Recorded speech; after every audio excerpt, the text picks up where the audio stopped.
Hello friends, आज हम लोग आंग्ल मराठा संघर्ष देखेंगे और आइए शुरू करते हैं। प्रथम आंग्ल मराठा युद्ध हुआ था 1775 से 1782 के मध्य प्रथम आंग्ल मराठा युद्ध चला था और इनमें पूना दरबार और अंग्रेज़ों के मध्य 1782 की सलबाई की संधि से इस युद्ध की समाप्ति हुई। इस सिंधिया ने पेशवा और अंग्रेज़ों के मध्य संधि कराई थी और इसमें प्रथम आंग्ल मराठा युद्ध में पेशवा विजय हुए थे। अंग्रेज़ों ने रघुनाथ राव का साथ छोड़ दिया तथा माधवराव को पेशवा स्वीकार कर लिया। यानी कि थोड़ा सा रघुनाथ राव के बारे में हम लोग जान लेते हैं कि रघुनाथ राव, इनका पूरा नाम श्रीमंत रघुनाथ राव बल्लाव पेशवा था। का जन्म 18 अगस्त 1734 से 11 दिसंबर 1783 तक रहे और इन्होंने 1773 से 1774 तक मराठा साम्राज्य के पेशवा थे और मराठों के उदय में रघुनाथ राव की महत्वपूर्ण भूमिका रही। रघुनाथ राव ने उत्तर भारत में मराठों के प्रभाव को बढ़ाने में काफ़ी बड़ी भूमिका अदा की थी और उसके बाद फिर माधवराव को पेशवा स्वीकार कर लिया गया।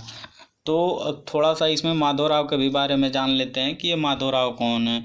तो माधवराव का शासनकाल था 1761 से 1772 तक और यह मराठा साम्राज्य के चौथे पूर्ण अधिकार प्राप्त पेशवा थे तथा वे मराठों के साम्राज्य के महानतम पेशवा के रूप में मान्य हैं, जिनके अल्पवयस्क होने के बावजूद अद्भुत दूरदर्शिता एवं संगठन क्षमता के कारण पानीपत के तृतीय युद्ध में मराठों की खोई शक्ति एवं प्रतिष्ठा की पुनः प्राप्ति संभव हो पाई। यानी कि इन्हीं के जरिए, यानी माधवराव के द्वारा ही पानीपत के तृतीय युद्ध में मराठों की जो शक्ति खो गई थी, जो मतलब मराठे हार चुके थे, उनको वापस दिलाने में काफ़ी बड़ी भूमिका अदा किए थे माधवराव।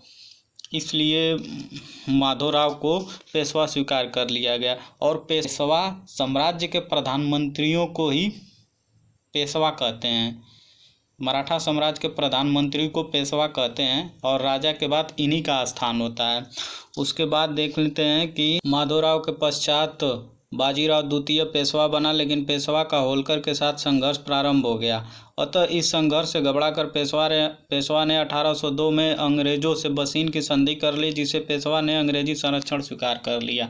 अर्थात पेशवा होलकर से घबरा गए, परेशान हो गए। हताश निराश होने के बाद इन्होंने आनन फानन में जल्दी में 1802 में अंग्रेजों से बसीन की संधि कर ली। यानी उस समय लॉर्ड वेलेस्ली गवर्नर जनरल थे और लॉर्ड वेलेस्ली के तहत सहायक संधि स्वीकार कर ली पेशवा ने। तो फिर उसके बाद बसीन की संधि मराठों के लिए राष्ट्रीय अपमान था और यह द्वितीय आंग्ल मराठा युद्ध के प्रमुख कारणों में से एक था। इसमें अंग्रेजों ने भोसले, सिंधिया और होलकर को पराजित कर दिया। मराठे के तहत मराठे ने जो अपना प्रभुत्व कायम किया था, उसने अपने प्रभुत्व को पेशवा ने अंग्रेजों के सामने मतलब कि खो दिया। यानी कि उनकी अधीनता स्वीकार कर ली, सहायक संधि प्रणाली के तहत उस अधीनता स्वीकार कर ली। तो ये फिर द्वितीय आंग्ल मराठा युद्ध का प्रमुख कारण भी बन गया इसी की वजह से। और इसके बाद भोसले, सिंधिया और होलकर पराजित हो गए। वही फिर द्वितीय आंग्ल मराठा युद्ध चला 1803 से 1805 तक। अंग्रेजों ने भोसले के साथ देवगांव की संधि की 1803 में, सिंधिया के साथ सुरजी अर्जन गांव की संधि की 1803 में, होलकर के साथ राजपुर घाट की संधि की 1805 में। इस दौर में मराठा शक्ति निबल हो गई। भारत में ऐसा कोई राजा नहीं रह गया था जो अंग्रेजों के खिलाफ लड़ सके और अंग्रेजों ने भोसले के साथ देवगांव की संधि की 1803 में। देवगांव या देवगढ़ महाराष्ट्र के पालघर जिले में पड़ता है और सिंधिया के साथ सुरजी अर्जन गांव की संधि की और होलकर के साथ राजपुर घाट की संधि की थी। यानी राजपुर घाट मध्य प्रदेश में पड़ता है।